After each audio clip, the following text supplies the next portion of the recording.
Assalamu alaikum, 6 p.m. This is Radio Pakistan, the news read by Miriam Khan. The headlines first. Prime Minister has directed to accelerate the process of utilizing government lands for Nea Pakistan housing project.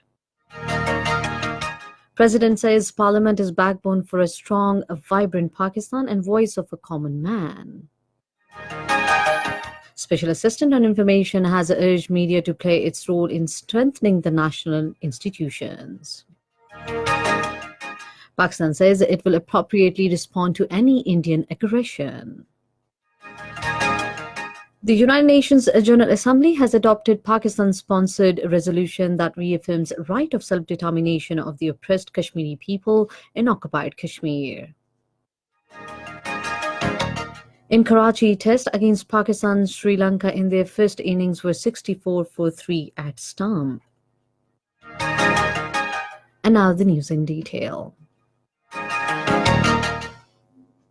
Prime Minister Imran Khan has directed the Chairman Federal Board of Revenue to ensure the resolution of issues of builders and constructors on priority basis. Chairing a meeting of the government's economic team in Islamabad today, he said 40 industries are linked to the construction sectors and promotion of this sector will create job opportunities for the youth.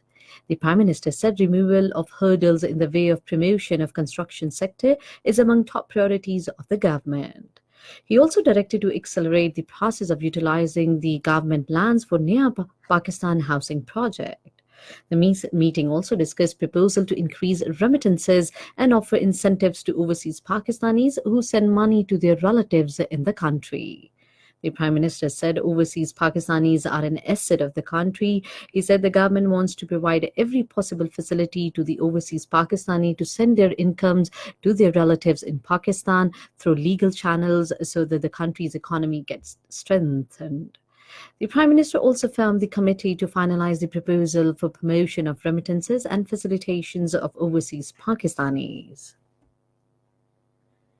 President Dr. Arif Alvi says the Parliament is backbone for a strong and vibrant Pakistan and voice of a common man. He expressed these views while talking to the delegation of 6th National Parliamentary Development Course, which called on him in Islamabad today. The President emphasized that our founding forefathers envisioned Pakistan to be a democratic country. He urged the participants to utilize the training to assist the parliamentarians in discharging their work in a befitting manner. The Special Court has issued a detailed judgment in a high treason case against the former President, retired General Pervez Musharraf. The three-member court is headed by Peshawar High Court Chief Justice Waqar Ahmed Said and comprised as Justice Nazar Akbar of the Sindh High Court and Justice Shahid Karim of the Lahore High Court. The detailed judgment consists of 169 pages. It includes a dissenting note by Justice Nazar Akbar.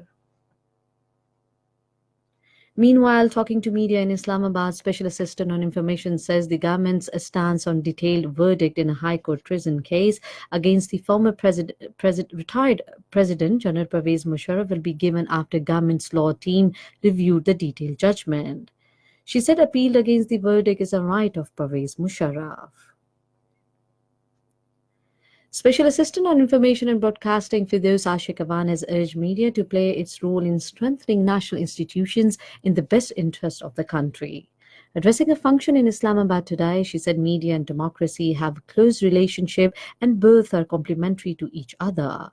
She said a roadmap of a new media advertisement policy is being prepared. Firdaus Ashiq Awan said ensuring transparency is the firmest priority of the incumbent government. On this occasion, Special Assistant said we are heading towards automation and digitalization of PID, which will be helpful in improving government's system.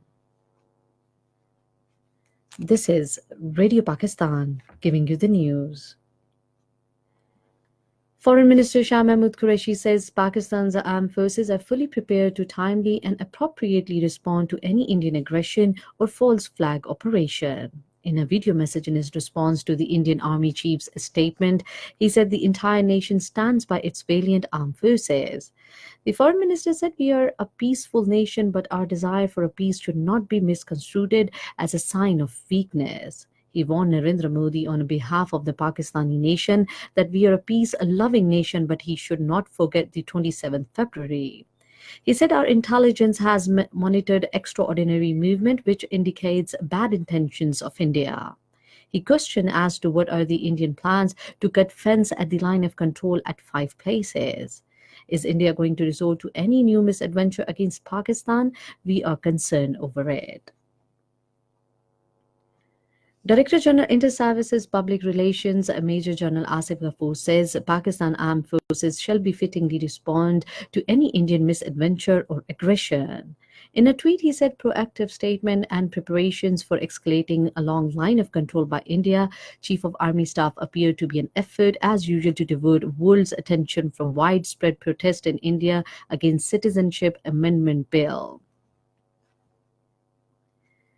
The United Nations General Assembly has adopted Pakistan-sponsored resolution that reaffirmed the right of self-determination and re-establishing the legitimacy of the oppressed Kashmiri people's struggle for the freedom from Indian occupation. Adopted by consensus, the resolution, which was co-sponsored by 81 world countries, has called on these countries to immediately cease their foreign military interventions and occupation of foreign countries and territories, discrimination and maltreated.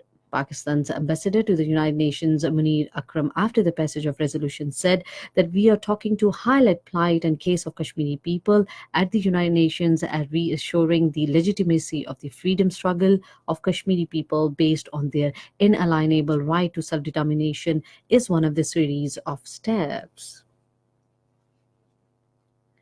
The chairman of all parties Hurriyat Conference, Sayyid Ali Gilani, has said that the frustrated by the overwhelmingly growing public participation in the resistance movement, India in flagrant violation of the international law, illegally and immorally, inhumanly and undemocratically announced to annex occupied Kashmir into Indian Union. Sayyid Ali Gilani, in a statement in Srinagar, said that the implement of the announcement made on August 5th, India put the entire Kashmir region under the indefinite security lockdown and communication blackout. He said that everything, including school, colleges, universities, markets, and mosques, were shut, and telephone, mobile, and internet services were suspended.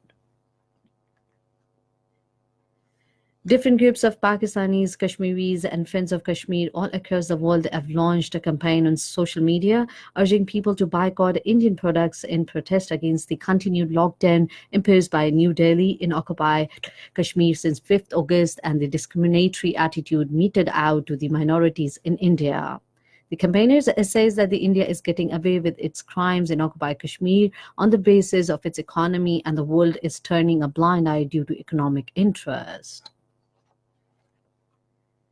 In India, authorities have cut telephone access in parts of Delhi, and thousands of protesters nationwide defied bans on assembly in growing anger at a new citizenship law seen as anti-Muslims. Police and demonstrators clash in Uttar Pradesh state as security forces bundled demonstrators, including an internationally focused historian, into the buses in Delhi and Bangalore. In India, protests, 4 people were shot dead, dozen injured, and 100 arrested, while authorities have banned gathering in areas that together are home to hundreds of millions of people. US envoy for reconciliation in Afghanistan, Zalmay Khalilzad, has said that the peace talks with Taliban have reached at an important stage. In a series of tweets, he termed his 2-day visit to Kabul as productive. In Karachi, test against Pakistan, Sri Lanka in their first innings were 65 for 3 at stump. Earlier, Pakistan in their first innings scored 191 runs for all out. And finally, the weather report. Dense fog is likely to prevail in most plain areas of Punjab and Upper Sindh. Cloudy weather is expected in most parts of the country during the next 12 hours. However, light rain drizzle is expected at few places. Before we end the bulletin, here once again the headlines.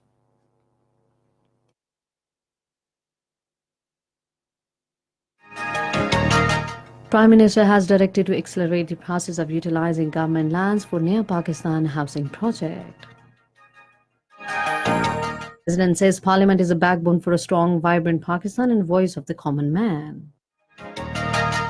Special Assistant on Information has urged media to play its role in strengthening national institutions.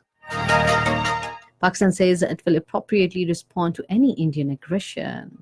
The United Nations General Assembly has adopted Pakistan's sponsored resolution that reaffirmed right of self-determination of the oppressed Kashmiri people in occupied Kashmir.